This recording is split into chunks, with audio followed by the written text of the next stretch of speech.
Everybody knows about the movie Men in Black with Will Smith, but did you guys know that the concept is based on modern folklore? In the 1950s, Men in Black used to show up to a UFO witness homes and threaten their life, or at least indicate that they were willing to do whatever necessary to get them to shut up. Men in Black can be very creepy. They look like an imitation of a human being. They lack the mannerisms of a human and speak in a monotone way. Think of a robot without the robot sound. They look really creepy. And in my opinion, I think they are a type of synthetic life that we haven't discovered yet.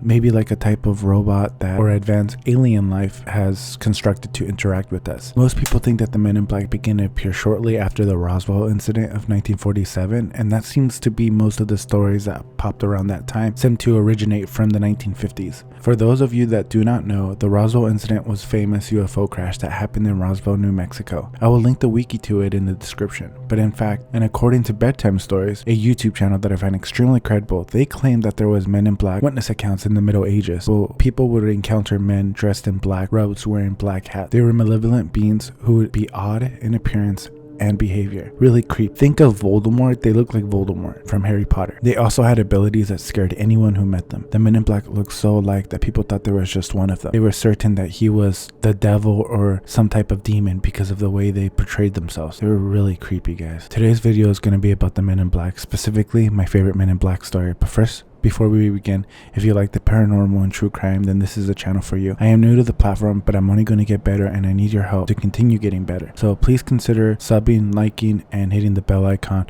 and also commenting any advice that you can give me.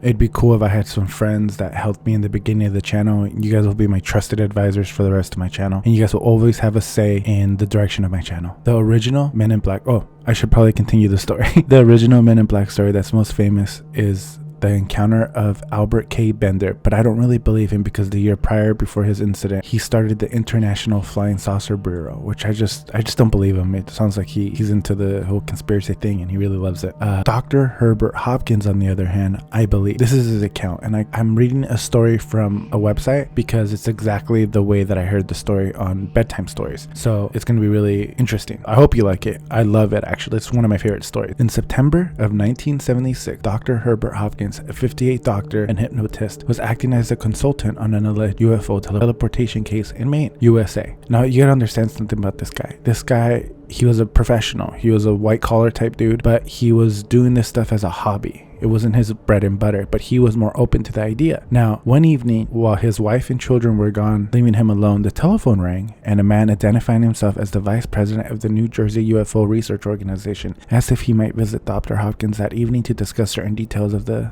case. Dr. Hopkins agreed at the time. It seemed the natural thing to do. He went to the back door to switch on the light so that his visitor would be able to find his way from the parking lot in a couple of hours. He thought it was going to be hours. Later, this guy called. He wanted to meet up, and he figured that it was going to be, oh yeah, sure, you can come over. You know, usually when someone asks to come over, it's going to take at least an hour or so, depending on where they live. But while he was there, he noticed a man was already climbing on the porch steps. I saw no car, and even if he did have a car, he could not have possibly gotten to my house that quickly from any phone. Hopkins later commented in delayed astonishment. At the time, Dr. Hopkins felt no particular surprise as he admitted his visitor. The man was dressed in a black suit with black hat, tie, and shoes, and a white shirt, and I thought he looked like an undertaker. Hopkins later said that his clothes were immaculate, suit unwrinkled, trousers sharply creased. When he took off his hat, he revealed himself to be completely hairless, not only bald, but without eyebrows or eyelashes. His skin was dead white, his lips bright red, and in the course of the conversation, he happened to brush his lips with his gray suede gloves, and the doctor was astonished to see that his lips were smeared and that the gloves were stained with lipstick. I'm telling you, that reminds me of Voldemort. Voldemort from Harry Potter. This is exactly what he looks like. It was afterwards, however, that Dr. Hopkins reflected further on the strangeness of his visitor's appearance and behavior. Particularly odd was the fact that his visitor stated that his host had 2 coins in his pocket, and it was indeed the case. So he was able to tell somehow telepathically that he, the doctor, Herbert, had coins in his pocket. He then asked the doctor to put one of the coins in his hand and watch the coin, not himself. So he tells Herbert, hey, take the coin out of your pocket and put it in your hand, or his hand, I don't know, it doesn't specify. And as Hopkins watched, the coin started to go in and out of focus, then gradually disappeared. Neither you nor anyone on this planet will ever see that coin again, the visitor told him. After talking a little longer on a general UFO topic, Dr. Hopkins suddenly noticed that the visitor's speech was slowing down. The man then rose unsteadily to his feet and said more slowly, my energy is running low. Must go now. Goodbye. He walked to the door and descended to the outside steps, uncertainly, one at a time. Dr. Hawkins saw a bright light flashing in the driveway, bluish white and distinct and brighter than a normal car lamp. At the time, however, he assumed it must be the stranger's car, although he never saw nor heard it, so it just magically came out of nowhere. Dr. Hawkins was very much shaken by the visit, particularly when he reflected on the extraordinary character of the stranger's conduct. Super confident. Not surprisingly, he was so scared that he complied with his visitor's instruction, which was to erase the tapes of the hypnotic sessions he was conducting with regard to his current case. Now, to have nothing further to do with the investigation, as the New Jersey UFO Research Organization, no such institution exists.